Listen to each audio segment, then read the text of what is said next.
Hello. That's right. I'm here with Rory J. O'Malley. By the way, why the J? James, that's my middle name. But is it like when you joined Equity, you had to add it or something? Oh no, it's when I joined Gmail, I had to add it. That's my email.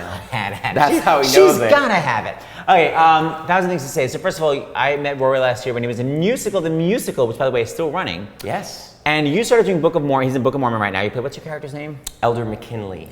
And the Angel Moroni. Just saying. But when you joined it, you were literally ensemble. Oh yeah, yeah. Pink contract, as we say in the business? Yes, yeah. Pink. So discuss, so you were in the ensemble, and then what sort of happened-ish? Yeah, well, I showed up the first week, and it was, half a show, and I had just the bit at the beginning, which I still do as Elder Green, since I'm a different elder at the beginning. And I just had this doorbell bit where I kept ringing the doorbell because my person wasn't showing up, and I had this little line, "Have fun in hell." And the next time we had a reading, they were like, "Hey, that was pretty funny. We want you, when they get to Africa, to be the head of the mission." And then the next reading, it was, "Okay, we wrote this song called Turn It Off, and we want you to start." So you were the first person to think Turn It Off? Yeah. What a coup. I know. So then they gave you a song, and we were like, what the? My part's getting big. Well, yeah, I mean, we all had these verses, and then and I just started the song, and then like at the fourth reading or workshop, they said, "All right, we're gonna have this verse where you're closeted gay," and so then my character really took off into pink heaven. How did they know that you could tap dance? How did that happen? Oh, they did not, and I couldn't, and I lied. So basically, they said, like, second year into doing this, like, "Turn It Off, we think is going to be a tap number." And I was like, "Oh, great. Awesome." I got a D in tap at Carnegie Mellon. I'm terrible. I'm not Literally? a dancer. Yeah, I didn't even audition for musical theater schools anywhere because I'm such a bad dancer. I just, accepted the fact that I would be an actor who could sing occasionally. So what happened?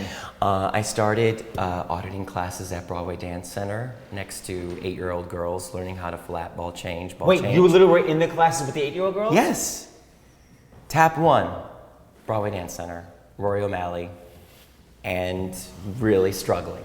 And because after 2 years of working on the show, I was like, I'll be damned if my D in tap is going to take this part away from me. So it went from ensemble to featured role to Tony nomination.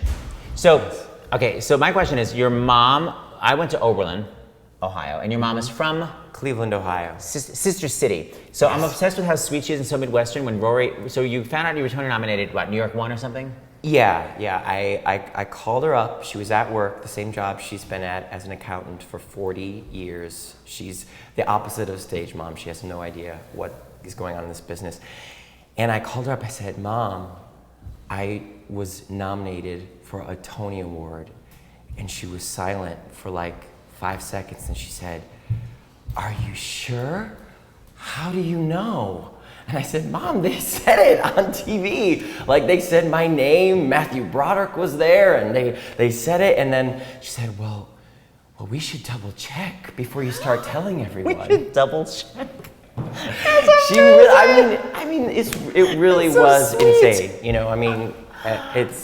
She's been so supportive my entire life, and to go from being so happy that your son has a job at a temp job at the office or a waiting job to being happy that he has solid work in a show. It's been a real trip for her. Speaking of amazing trips, just tell them what Broadway Impact is. What a brava. Yes, Broadway Impact is the Broadway community's response to the fight for marriage equality, led by Jenny Canellos, Gavin Creel, and myself. And we are producing a play called 8 that was written by Dustin Lance Black, who won the Oscar for Milk. And we just did it in New York. We did it a one-night reading with Morgan Freeman and John Lithgow and all these stars. We raised $1 million for the American Foundation for Equal Rights, which is overturning Prop 8 in California. Bye-bye. Then we're taking it to LA, and it's going to be starring George Clooney this spring. Yes. Does he need someone to make out with? Yes. We've been looking for someone. Would you do that? Yeah, what? Oh my God. Okay, I'll make the call. Okay, so we're going to stop filming. And we're also going to be bringing it to colleges and community theaters across the country, especially where marriage equality is on the ballot or legislators are voting on it. So you can take it to your community theater, your school, and put it up on your stage and say, this is the argument for marriage equality. This is why it's a constitutional right. You can find out more information at this website. BroadwayImpact.com. Right there. Okay, so finally, you may know Rory from his film work in Dreamgirls as the role of Effie. White. Well, the white part. Okay, so there's a song where all the dreams and Jimmy Early sing this really funky song, and then the whole song is stolen, which happened a lot in the music business by a white person, and it's done instead of like, got me a Cadillac, got me a Cadillac car. He comes in and he's like, got me a Cadillac. Dave and the Sweethearts, the name of the group. Just pasty white. That's what I specialize in. His signature. So Rory, you had the audition, and you knew you had to sing a nerdy song. So this is the song Rory sort of planned on singing. Right. With a song in my heart, I behold your adorable face. Cut. So he went into the audition, and you had time to rehearse with the pianist, right? I did. I was in LA, so they don't know how to run a musical audition in that you don't have any time and you just get 16 bars. They were like, take a half hour, talk to the piano player, get to know Literally him. never happens in New York. It's Never. like, seriously, 16 bars and actually 8 bar. Have you ever done the 8 bar audition? Yes. So rude. So take a half hour to practice with the pianist. And without them in the room, they just said, go on in there, rehearse, let us know when you're ready. And I walked in there with that song, and the guy said, no, this isn't gonna do. I was like, oh, well. He said, do you know this part? You have to take a really soulful, hip song and turn it into something really white bread. And this was his audition for the film.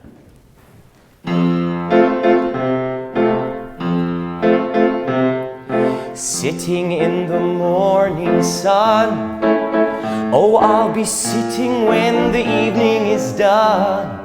Yes, watching the ships roll in, and then I watch them roll away again. Oh yes, I'm sitting on the dock of the bay, watching the tide roll away. Oh yes, now I'm sitting on the dock of the bay, wasting time. Ooh. Movie star. I'm out. Still got it. Still got it.